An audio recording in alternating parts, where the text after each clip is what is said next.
And welcome back, everybody, to the Chris Salcedo Show. 281-558-5738, 281-558-KSEV. Dick Durbin on Fox News agreeing with Trey Gowdy that Bob Mueller needs to be left alone. Congressman Gowdy's right. We should allow Bob Mueller to complete this investigation, and any effort by the president or by his counsel to stop this investigation needs to be resisted on a bipartisan basis. Well, look, there's no concrete effort yet, substance-wise. It's just rhetorical. The lawyer for Donald Trump is saying it's got to end. I think the vast majority of the country believes it has to end, with the exception of left-wing extremists out there, which they hope it continues all the way to Election Day. Let's talk about this and many other things. Richard Manning, president of Americans for Limited Government, a group that identifies, exposes, and works with Congress and state legislatures to prevent continued expansion of government. Manning was a George Bush appointee as the public affairs chief of staff at the U.S. Department of Labor. Sir, welcome back to the Chris Salcedo Show. Hey, Chris, how you doing? Doing well, sir. Thank you very much. Durbin and Gowdy, both sides of the political aisle, are saying, let Mueller do what he's supposed to do, and then we'll deal with what comes. What say you? Well, at some point, the long national nightmare has to end. It's this guy's been scrambling around. He's found there's no Russian collusion. The House Intelligence Committee found very clearly there was no Russian collusion. In fact, the only Russian collusion was between the Hillary Clinton people and Christopher Steele, and who was dealing with the Russians. So you have a firm evidence that there is the baseline for the entire investigation isn't well founded. Secondly, we find that Mueller has continues what appears to be a partisan view of this election. The fact that he hasn't even looked at the losing side of the election to what they had done and the incredible abuse of power at the FBI, DOJ, and the like is stunning. And largely it's because all the people who were abusing the power in the FBI and the DOJ were Mueller's friends. So we've got the wrong guy in the wrong place. And yes, at some point we have to make this thing go away. The fact is now it seems like he's going to go after Donald Trump's tax records for the last 20 years and see if he can scare up anything there.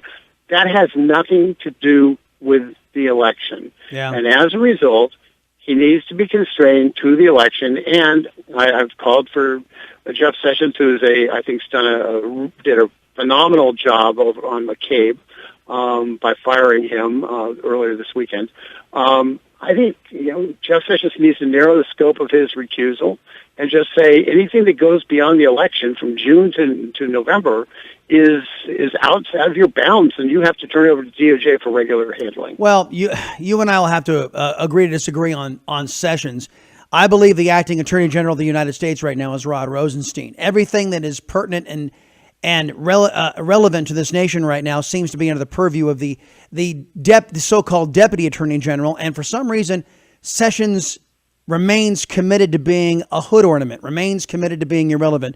And to my way of thinking, I just don't think he's that useful. I think that Sessions looked at the evidence that came from the Office of Professional Responsibility, said, there's no way I can protect McCabe. There's no, that when this all comes out, and it's all going to come out, what McCabe did, there'd be no way I'd be able to justify to the American people that I allowed this guy to collect his $1.8 million worth of pension money, knowing what he had done. And that's why I think that Sessions acted. But let me ask you, Sessions fires McCabe, but only after his fellow FBI agents and their Office of Professional Responsibility suggests the firing. What do you make of Brennan, Clapper, Power coming out over the weekend and basically saying, this is all Donald Trump, the guy that they claim is the most stupid man in the world was able to orchestrate something like this? Well, that's actually why Jeff Sessions waited for the Office of Professional Responsibility to come up with an answer, because the head of the Office of Professional Responsibility is a Democrat. Was appointed by Holder for the position in 2011. Received a number of awards from Eric Holder, Obama's AG, Eric Holder, during her tenure. under Holder. She'd actually been a career public service. She'd been there for about 20 years. And so it's Holder's person who he put into place, who Holder gave 3 awards to beyond the promotion, who now Eric Holder's saying, oh, well, her recommendation should be discounted, and, oh, this is obviously a political hit job. The genius of what this Attorney General Sessions did, and this is, I know it's hard to take because I want things to happen faster also, but he created an environment where he fires McCabe, and the firings he does off of the IG report and the Office of Professional Responsibility reports are going to be based upon the holdovers from the previous administration's recommendations. And at that juncture, politically, any honest person has to say it's politically bulletproof. Now, you're going to have the Brennans, you're going to have the Holders, you're going to have the people who were intimately involved in this deep state attack on our electoral system, attack them as being politically motivated. But no honest person, and let's assume there are some honest people out there and that there is a middle, no honest person will know that will be able to agree with them. They'll have to say this was an absolute necessity, and it was approved by the careers. It wasn't a political action, and Donald Trump's hands are clean. Richard Manning, he is the president for Americans for Limited Government on the Chris Salcedo Show right now. Bob Mueller's team, as we noted earlier in the program, has found nothing related to Russia collusion, and as you pointed out, he's not looking at all to the shenanigans from the anti-Trump folks inside of the Obama administration. There are now growing calls from people who are not particularly partisan when it comes to these kinds of things, Lindsey Graham and Chuck Grassley and others, for a second special counsel to actually look into a crime. Bob Mueller is trying to find a crime in his special counsel investigation. Rod Rosenstein, because I believe he's trying to keep his butt out of jail. Rod Rosenstein, a signatory to one of these illegitimate FISA warrants to continue illegal surveillance of the Trump campaign. He orders Bob Mueller to do what Bob Mueller is doing, which is unlimited. Just go out there and shake the trees, and hopefully we can find something to get rid of Trump. Meanwhile, a second special counsel the calls are getting louder and louder and louder as the evidence piles up of actual criminal activity from the previous administration. Where do you sit on this? I think that what the Attorney General is doing is he's letting the process internally play out in terms of the Inspector General report. And he'll make a determination whether special counsel is needed based on that. I've read an awful lot about this, Chris. I've been up to my elbows in it for the last 6 months. And I have to tell you, the special counsel has upsides and downsides. Specifically under the special counsel line, this was Rod Rosenstein's original sin, by the way.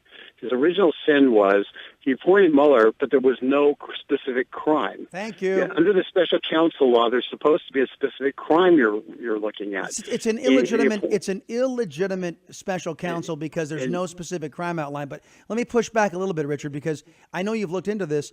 Trey Gowdy has come out and said, "Look, I looked at the list that the Inspector General of people they wouldn't have access to, people like James Comey, people like John Brennan, people who are no longer part of government. The IG would not be able to subpoena them or question them because they're outside of government right now. And these are the chief players who I believe committed crimes." Well, James Comey has about 15 hours of congressional testimony under oath that the Inspector General does have access to. And presumably Mr. Gowdy and his wisdom as part of the Judiciary Committee asked the questions he wanted to ask of the former FBI director. But the point being, it may be reasonable to put a special counsel into place. But before we get to that point, we have these dueling special counsels for the rest of our lives. Let's determine whether there were crimes committed. If there were, it may be that the law needs to be changed because these things should be illegal, but they're not.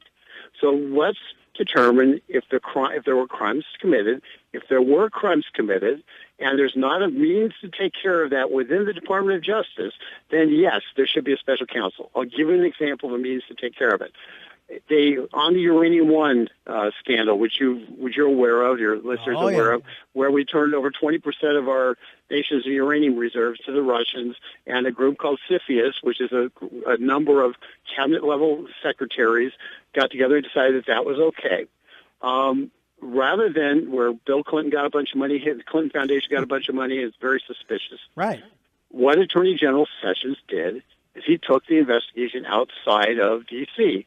He has the prosecutor, U.S. attorney in Little Rock, looking at that specific situation because he believes that there's probably a crime committed somewhere there, and that he's taken it away from the D.C. bureaucrats who made the decision, and he's put it out into the field.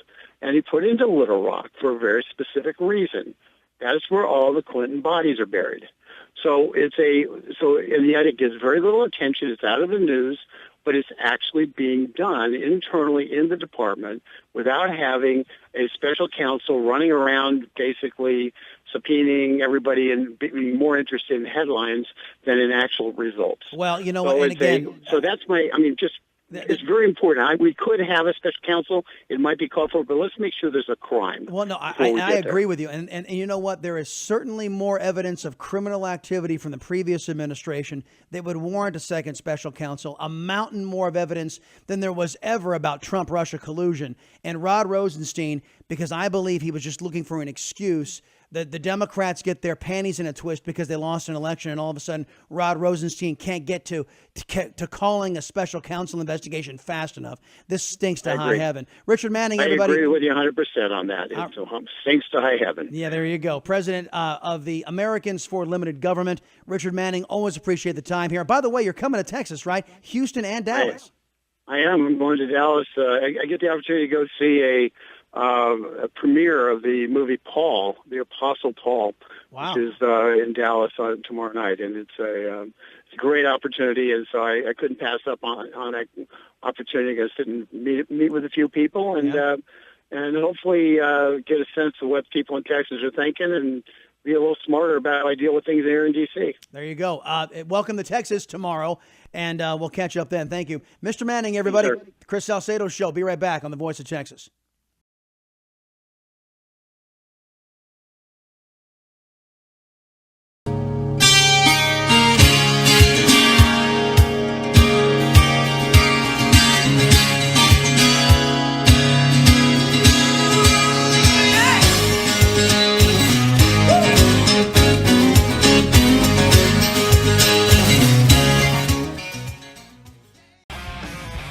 Welcome back, everybody, to the Chris Salcedo Show here on The Voice of Texas, AM 700 KSEV.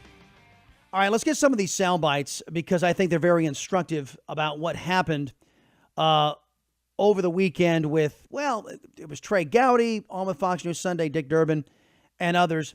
To bring you guys all up to speed, in case you're just getting up, Andrew McCabe, the former deputy director of the FBI, was canned, was fired. Because those inside of the FBI, the Office of Professional Responsibility, said, time for him to go. We looked, oh my gosh, look at what he did.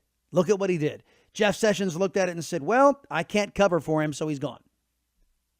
And then all of the deep staters, Comey, Power, whatever her name is, Brennan, came out and said, oh, you know what? You've done messed with the wrong people. Now, let me take you back. It's that's almost a month now. Former FBI agent of 24 years, Chris Salcedo, was responding to Democrats' claims that the FBI is going to go after Trump.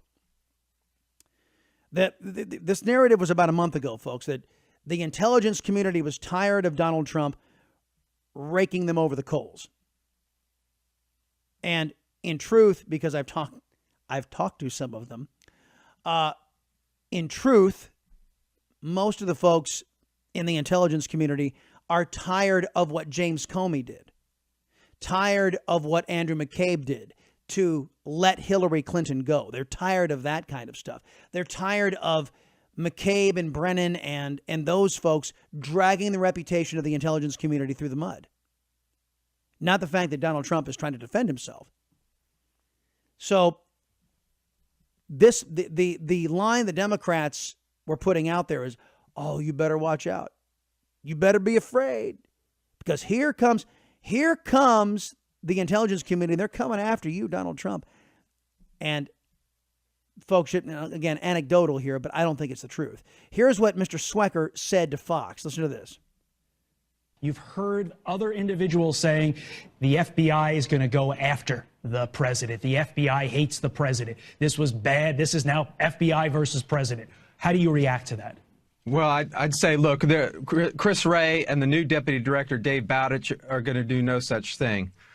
What we're talking about here is a breakdown in the senior leadership of the FBI under Jim Comey and Andy McCabe as deputy director. I would hate for the public to think that the FBI as an institution is flawed or biased. What this is a very small inner circle of senior leadership under Jim Comey at a very critical time period. And I just don't want this to reflect on the 35,000 the excellent men and women of the FBI who are doing a great job every day. In other words, the FBI is in James Comey. In other words, the CIA is in John Brennan. In other words, the FBI is not Peter Strzok or whatever his name is, or Lisa Page. They represent a crooked cabal that tried to rig this election against Donald Trump. They are not the entirety of the intelligence community. Former CIA counterintelligence official Phil Mudd was telling CNN, the FBI, they're going to go after Donald Trump. They of course, CNN put him on the air. They're going to go after Donald Trump. The president's talking about basically corruption at the FBI today, but we oppose the leadership. The workforce is going to look at this and say, this is an attack on our ability to conduct an investigation with integrity. There's hundreds of agents and analysts working on this investigation. It's not just Christopher Wray, the FBI director. So the FBI people, I'm going to tell you, are ticked. And they're going to be saying, I guarantee it, you think you can push us off this because you can try to intimidate the director? You better think again, Mr. President. You've been around for 13 months. We've been around since 1908. I know how this game is going to be played. We're going to win. So naturally, you have CNN putting on someone who reaffirms the whole deep state narrative. You're just a duly elected president. We're the deep state. We're here forever. Now, I know that this was likely the attitude of James Comey. This was likely the attitude of John Brennan, and likely the attitude of leadership, Peter Strzok and his tart Lisa Page. That was pretty much their attitude. That is not reflective of the entire Bureau and not reflective of the entire membership of the CIA.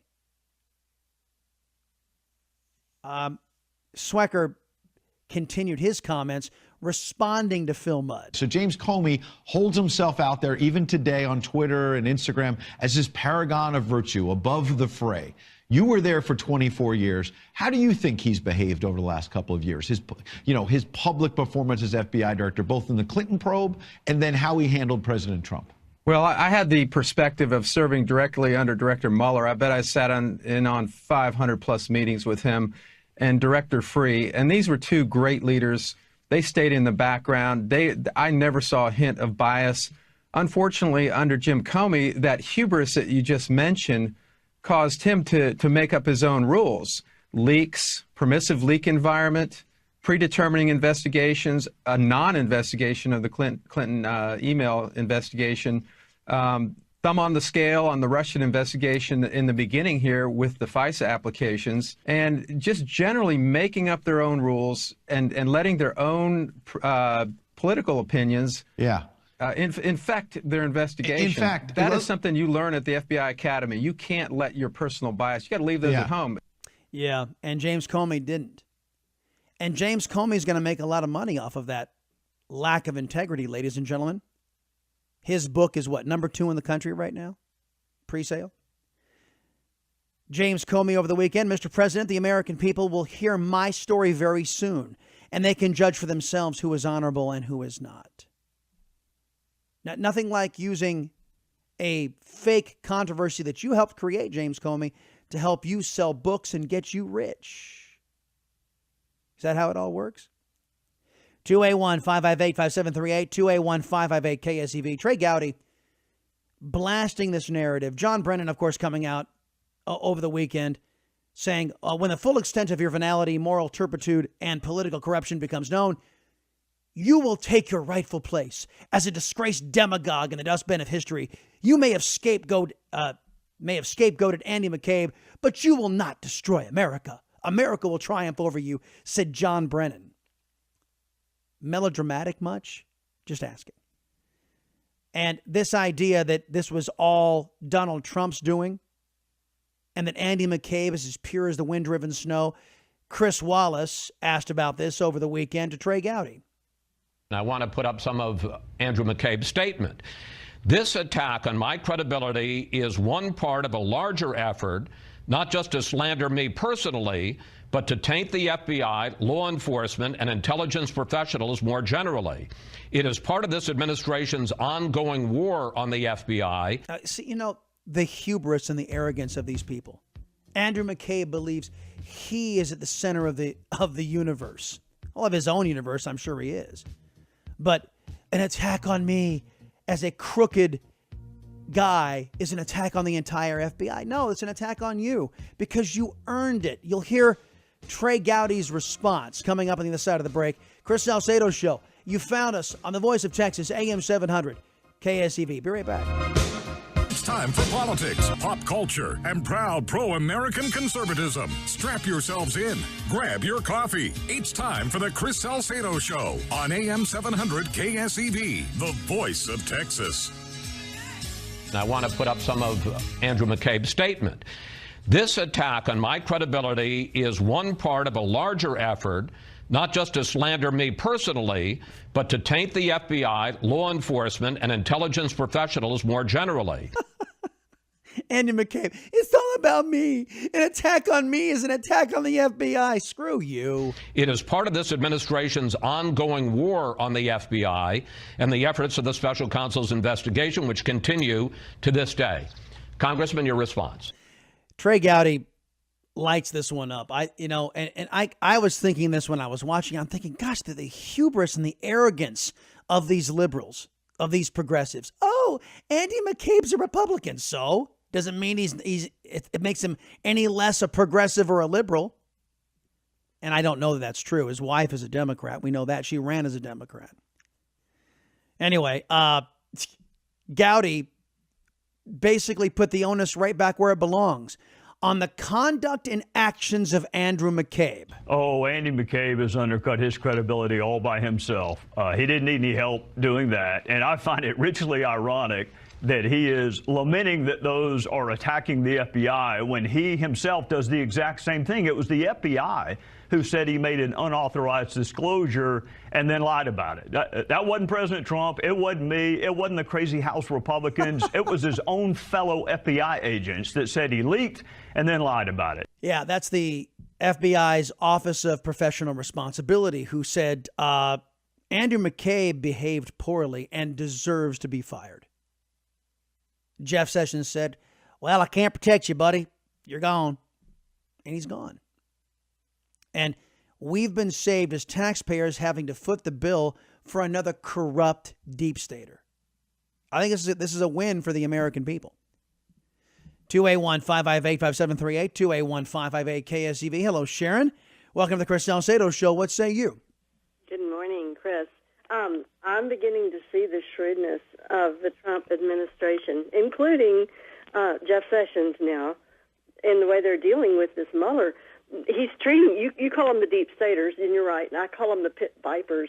It's like he's walked into this place of where there's a nest of pit vipers, and they've nested in for decades now up there in our federal government. You're also right when you said Obama took it to a new level in the intelligence departments, and he did.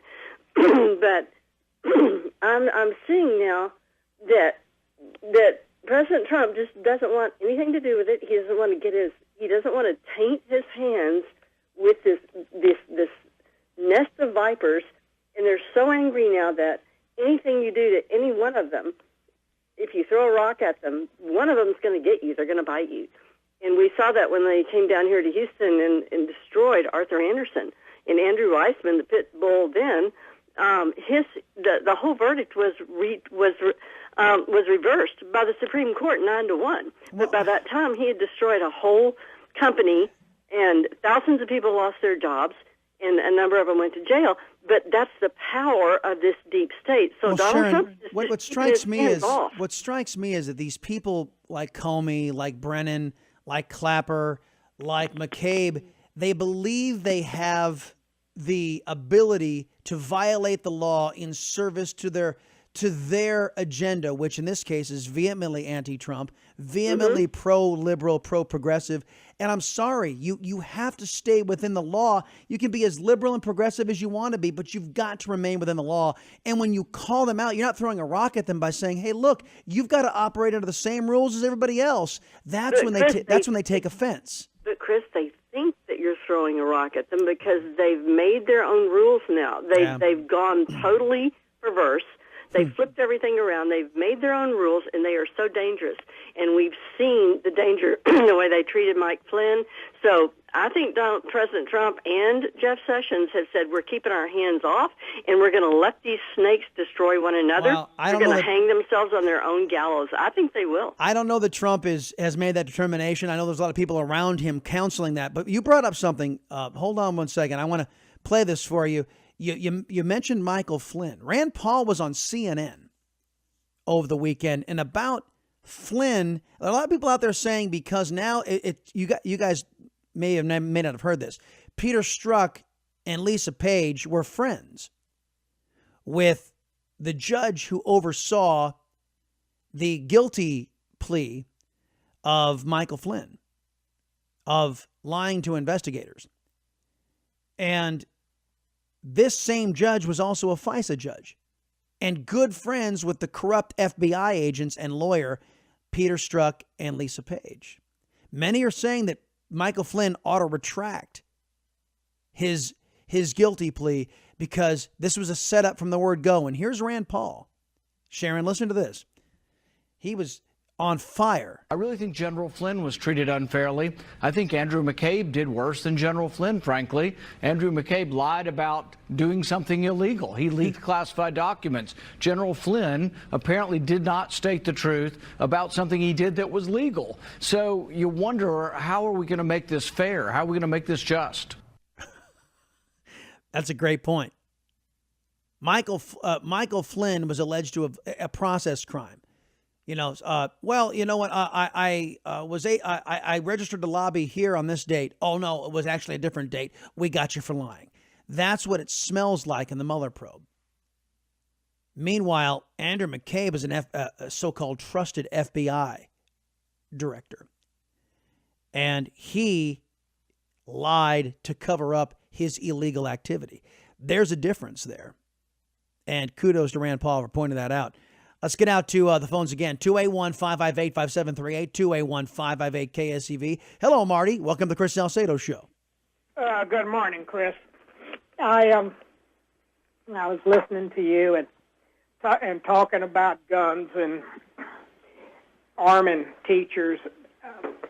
Chris, you have to, and I'm sure you do understand this, but you have to bring to the conscious that over half of this country have never been around a firearm, and the only association they've had with them is in the movies, and the lethality of firearms, and it's petrifying.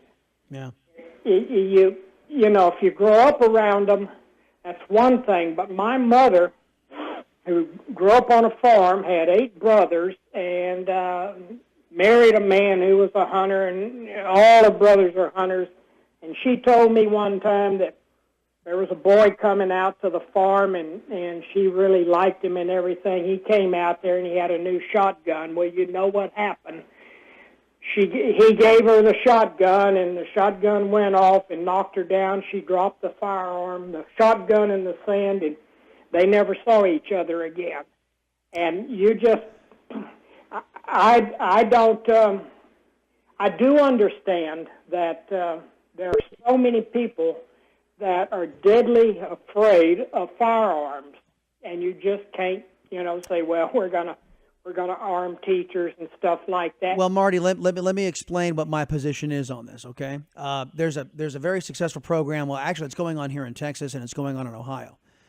And you're absolutely right. If a teacher isn't comfortable being around a firearm, I don't want them to touch one, okay? Number one, because you have to be comfortable and confident when you're doing this type of activity. Again, it's the last line of defense, and I believe teachers ought to have more than their bodies to put between a madman with a gun and their children. But in Ohio and the programs here in Texas, there is a rigorous training program that these teachers, if they're going to have a firearm, they have to go through not only an original training course, but they have to retrain every month to be certified to be that teacher. The gun safes are biometrically keyed to their biometrics, so nobody else can access it but a select amount of teachers who have gone through this training. So I am not at all suggesting that we just blatantly arm teachers, saying, here, take a gun, with a teacher who's quaking in her boots because she can't handle the dang thing. I'm advocating training. I'm advocating rigorous training for these teachers, and there are a lot of them out there who want to defend their kids. That's my official position on that. Marty, appreciate the call, and you're right. We don't want anyone near firearms if they're not comfortable, because only bad things happen when that happens. 281-558-5738, 281-558-KSEV. You found the voice of Texas. More from Trey Gowdy, some comments from Dick Durbin, all coming up. Andrew McCabe has been fired, ladies and gentlemen, and the President of the United States has said, hey, death penalty for some drug traffickers. What do you guys think about that? I'm all for it. Back in a minute. Chris Salcedo Show on the Voice of Texas. Where conservatives find their voice. AM 700 KSEV.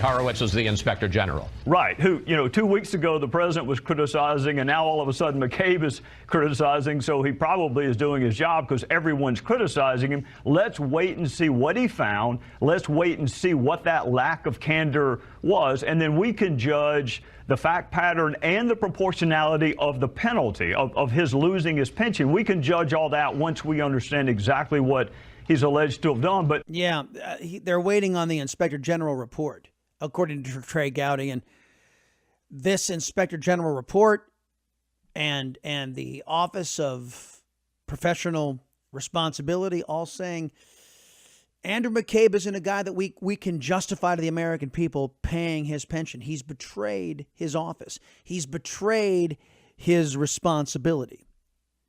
And this what was the word? What the word they're using? Hold on a second. Criticizing, so he probably is doing his job because everyone's criticizing him. Let's wait and see what he found. Let's wait and see what that lack of candor. Lack of candor. This is the phrase. And Andrew McCabe, along with 19 other FBI agents, have been dismissed because of this lack of candor. It's another way of saying lying, folks. Meaning not being truthful. And as an FBI agent, you've got to be truthful. And Andy McCabe was not. Andy McCabe was not. So he's out. And then we can judge the fact pattern and the proportionality of the penalty of his losing his pension. We can judge all that once we understand exactly what he's alleged to have done. But make no mistake, the FBI is who recommended that he be fired. It wasn't Crazy House Republicans, and it wasn't the Trump administration. It was his own fellow bureau agents. Agreed. And finally, Chris Wallace had to say, okay, point well taken. Point well taken. And see, kudos to Trey Gowdy for not allowing this narrative. Oh, this is all Donald Trump undermining all of these career public servants because government is good. Government is always good. The leftists in our country, they don't like the idea of bureaucrats and those who violate the public's trust losing their jobs. Just because you violate the public trust in a Democrat's mind isn't a reason to lose your job. As a matter of fact, many of these Democrats look at that as a resume enhancement.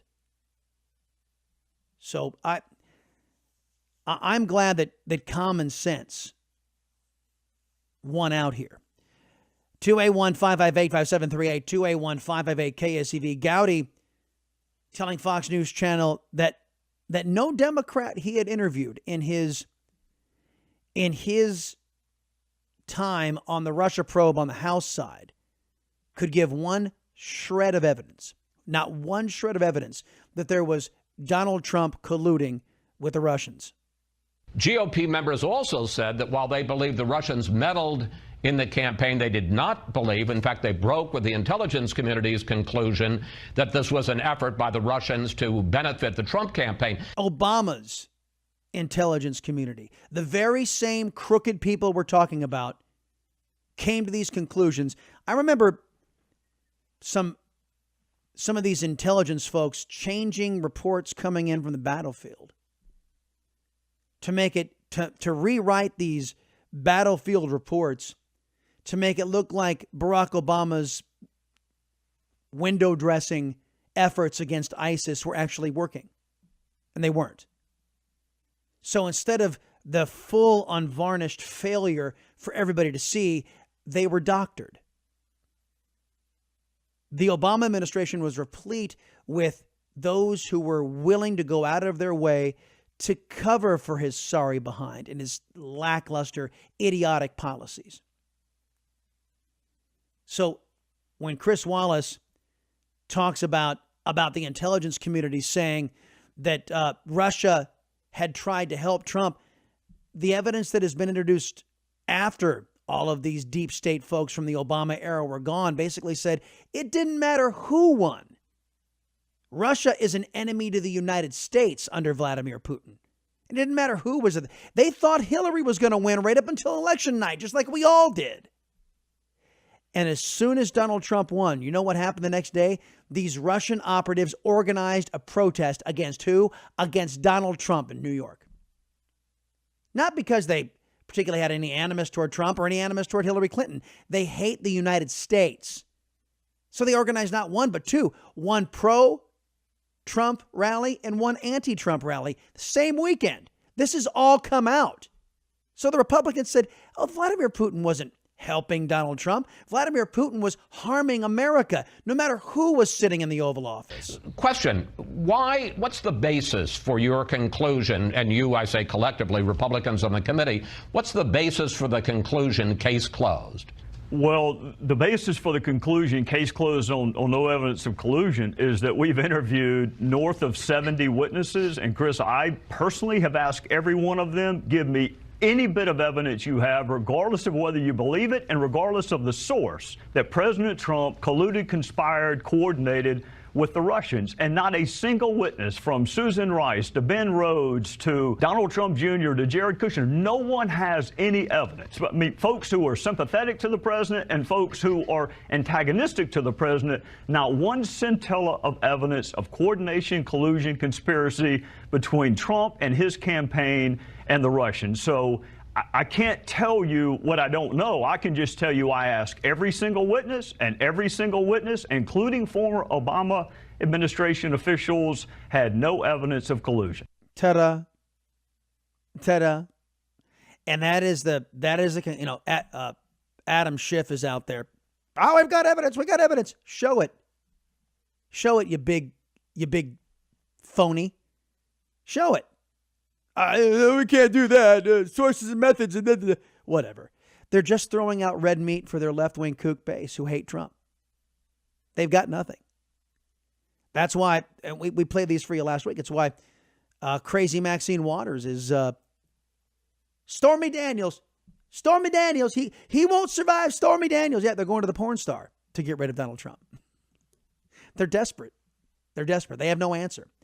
Chris Wallace laying out to the folks of America that the House Intelligence Committee didn't talk to everybody before they issued their report on collusion. Now, I'm going to play this. This actually buttresses another point that we've been making here on the Chris Salcedo Show. Listen to this. I want to put up some of the people that you and members of your committee never had a chance to talk to. Michael Flynn, Paul Manafort, Rick Gates, George Papadopoulos. These are some of the central figures in the Mueller investigation. So without having spoken to them, how can you conclude that there was no collusion? I'm going to let Gowdy finish that here in a minute, but what does this sound like to all of you? Doesn't this sound eerily similar to the Inspector General who was assigned to look into all of the Uranium One, the Hillary Clinton email investigation? He wouldn't have access to 24 witnesses. So here is Chris Wallace taking up the left-wing cause, basically saying, hey, you can't conduct a full investigation unless you have access to everybody. Isn't that right, Trey Gowdy? And don't forget, Trey Gowdy was against the House wrapping up their investigation. But the same can be said of Jeff Sessions calling for the Inspector General to investigate all the Obama-era malfeasance. That Inspector General wouldn't have access to 24 key people in that investigation. So we're supposed to believe that a fair investigation can be done without access to 24 people so long as it's looking into Obama malfeasance. Oh, that'll be completely fair. But we can't think that it's fair for the House not to interview some other key figures and to have their report be credible. You guys get where I'm going with this? That if we're going to say the House conclusion wasn't credible because it didn't talk to everybody, how can we say that the Inspector General looking into Uranium One, the Hillary Clinton email investigation and all that kind of stuff, how can we say that that's credible if it doesn't have access to all of the players involved? Well, we can't talk to them. They're all under indictment and or have pled guilty, which is why I say there is no evidence. I can't tell you what 4 people I haven't talked to are going to say, but Chris, I can't talk to them. They have a Fifth Amendment right not to talk to Congress. I mean, Steve Bannon's not under indictment and he didn't talk to Congress. So, look, there are lots of things to blame Congress for, but us not knowing what people who won't talk to us are saying should not be one of them. One of them. 281-558-5738, 281-558-KSEV. Gowdy also reacting to Trump's sanctions on Russia. You guys have got to hear this. We'll hear from Dick Durbin. Was asked about Hillary Clinton, saying that everybody who voted for Trump was a racist. And Hillary Clinton saying that women were too stupid who voted for Trump, that the only reason they voted for Trump is because their husbands told them to. Dick Durbin actually, I think, has been the most definitive thus far of the Democrats saying to Hillary Clinton, go away. You're not the future. Back in a minute, the Chris Salcedo Show here on The Voice of Texas. And by the way, a question for you. Trump is saying the death penalty for some drug traffickers. Do you agree with that? 281-558-5738, 281-558-KSEV. I'll be right back.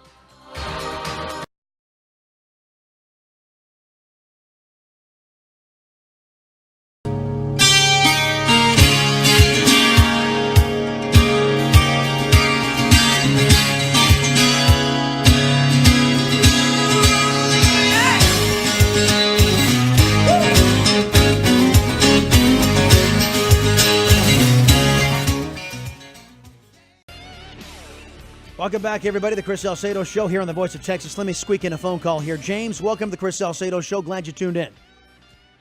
Morning, Chris. How are you doing? Doing well, sir. Thank you. Good, good. Hey, listen, just something you said a while ago just really tipped me off to this. You know, the deal is that if anybody came forward from the left to say that they did have proof of collusion with the Russians, they'd have to prove how they got it. And if they prove how they got it, they're going to figure out that it was probably illegal wiretap. You know, so or maybe their own cooperation with the Russians. What do you think? Yeah, well, that's true too.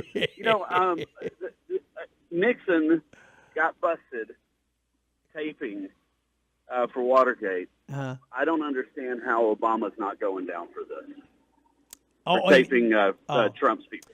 Well, I mean, yeah, violation of their Fourth Amendment rights, and there is every indication that this was all being run and orchestrated from 1600 Pennsylvania Avenue during the occupation of the Oval Office by Barack Obama, the illegal surveillance of the Trump campaign. And that's what everybody is afraid in Washington is going to be found out by the second special counsel. It's why I believe Rod Rosenstein, who was part of this whole cabal, he's trying to keep his moldy butt out of jail. And I believe he's got something on Jeff Sessions. And that's why Jeff Sessions is trying to keep Rod Rosenstein out of jail. I can't prove any of that. That's just my suspicion because I got to say, Jeff Sessions' behavior has been so out of character and counterintuitive to me. There's got to be something else going on here.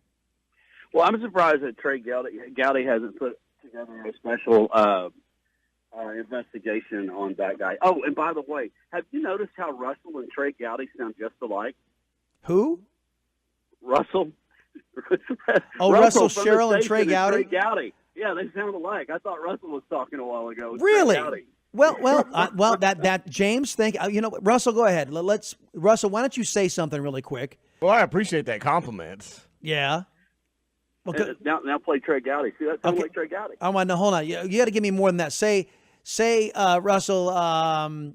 Just give me tell me about something going on in the sports world. Something in the sports world. How about the Rockets have won 2 in a row after knocking off the New Orleans Pelicans and the Minnesota Timberwolves, now holding a 3-game lead over the Golden State Warriors for the top spot in the Western Conference standings. Okay, now here's Trey Gowdy. Listen. Hold on one second. Do you think the president has stood up, has taken action against Vladimir Putin, or do you wish he had been tougher to him? I think he's done a hell of a lot better job than President Obama did. It wasn't Donald Trump who laughed when Mitt Romney said Russia was our #1 geopolitical enemy. I can see that. Hey, James, thanks for the comparison, man. I appreciate it. 281-558-5738, 281-558-KSEV. You know who I've always thought your sports analysis reminds me of, and I always get these two mixed up. Phil Simms. Gosh, I prefer Trey Gowdy. Yeah. I just think I'm not talking about quality. I'm just talking about your vocal presentation. That's all. You don't think so? I know you don't like him. I'm having a hard time with the Phil Simms one. I know you don't like him as a sportscaster, and I get that. But I really do get that.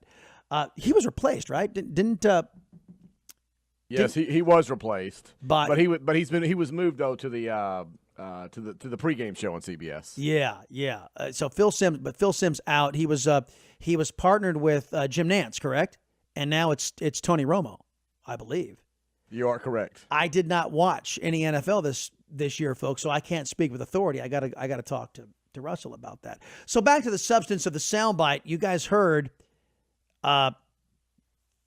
What's his name? Chris Wallace over at Fox News asking Trey Gowdy, hey, these sanctions that Trump put on Putin, is that a step in the right direction? Is that enough? Job than President Obama did. It wasn't Donald Trump who laughed when Mitt Romney said Russia was our #1 geopolitical enemy, and it wasn't President Trump who handed that awkward reset button to the Russians, and it wasn't President Trump who said on a hot mic, I'll have more flexibility in his second term. All of that was President Obama. So this country can't be tough enough on Russia. They tried to interfere with the fundamentals of our democracy. I mean, their war is not against Democrats or Republicans, it's against Americans. So you cannot be tough enough against Russia, in my judgment. I hope he does more, but he did a hell of a lot more than his predecessor did. Yeah, I'm with Gowdy on this. And you guys know I'm with Gowdy on this because I have been very vocal. It's one of the points, one of the big sticking points where this show differs with Donald Trump and his administration. We have urged, we have begged, we have pleaded Donald Trump not to be Obama 2.0. There is already the lips of one occupier of the Oval Office firmly imprinted on one of Vladimir Putin's buttocks cheeks. I don't want a second president lips planted there. Chris Wallace over at Fox News got Dick Durbin, the longtime Democrat and general pain in America's rear end, on the program this weekend and asked him about what Hillary Clinton had said. Now, don't forget, one of the components here of what Hillary Clinton had said was that if you voted for Donald Trump, you didn't like the fact that blacks got the right to vote or Indians got the right to vote. So basically, in essence, she was calling all of you Trump voters racists.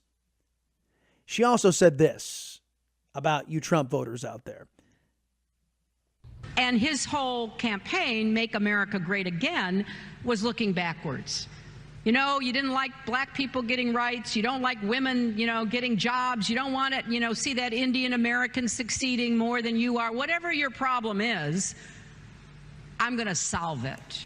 And then she said that women voted for Trump because their bosses told them to, because their husbands told them to, and because their sons told them to.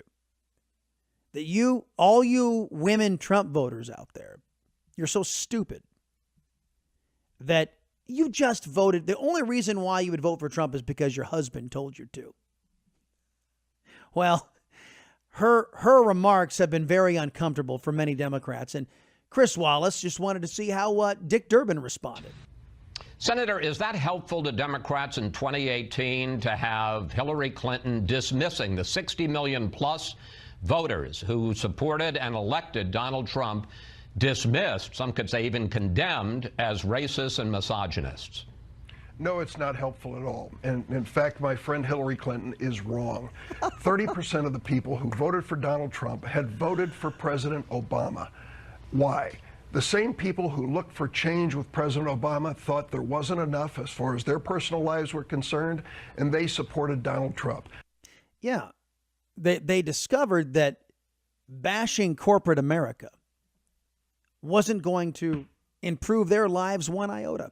They found that bashing the United States of America, as I think that is the hallmark of President Obama's occupation of the Oval Office, hatred of the United States.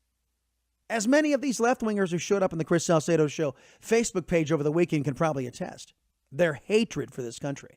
The fact that it's a majority capitalist society, and that we're not left-wing enough. So people realized, wait a minute, all of these Democrats are talking about Black Lives Matter and all of this racial division garbage, which doesn't exist anymore. And none of that is putting me to work. None of that is keeping my kids safe. None of that is what they call, is addressing so-called kitchen table issues. And I think that the Democrats, and we talked about this immediately after the election, why they lost. One of the reasons why was that Donald Trump was focused on the people, what the people wanted. For example, illegal immigration. The vast majority of Americans, we told you about this survey last week about Californians. The vast majority of Californians, not to speak about Americans, despise sanctuary cities. They despise them. They want them to go away. Democrats love them. And Democrats are committed to keeping sanctuary cities despite the opposition even of their own people, the Democrat Party, their own voters.